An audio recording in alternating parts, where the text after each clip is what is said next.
खाने खाजा बिस्कुट चाउचाउ पनि हो होइन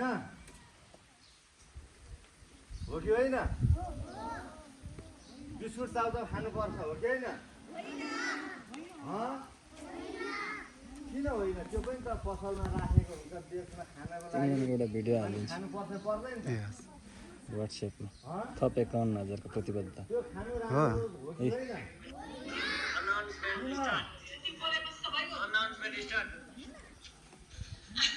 कहिले गयो अहिले गयो क्या ए हुन्छ पेटमा असर गर्छ बिस्कुट चाउचाउको कारणले हाम्रो पेटमा चाहिँ विभिन्न किसिमका किराहरू जान्छ जसले गर्दा हामीलाई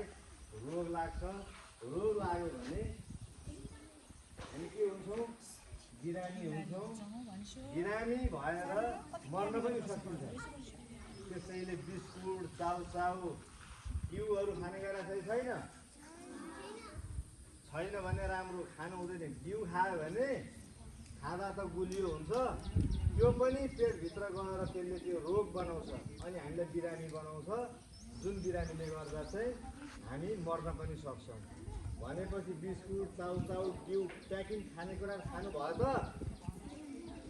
त्यसैले घरमा पनि बुवा आमाहरूलाई घिउ खानु हुँदैन भन्नुपर्छ घरमा धेरै बा आमाहरू घिउ खानुहुन्छ खानु हुँदैन भन्नुपर्छ है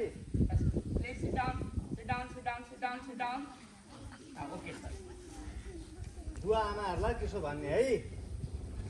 र बेला बेलामा म आएर यस्ता कुराहरू नानी बाबुहरूलाई भनिरहन्छु होइन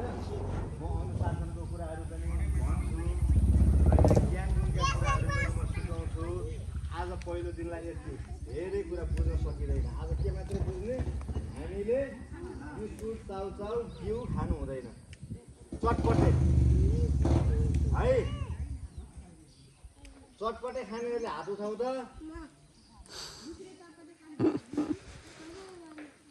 ल चटपटे भोलिदेखि खाने कि नखाने खाने चटपटे घरमा बनाएको त खाँदा हुन्छ होइन पसलतिरको चटपटेमा अजिना जस्तो चिज मिसिएको हुन्छ जसले गर्दा हाम्रो पेटमा चाहिँ रोग लाग्छ है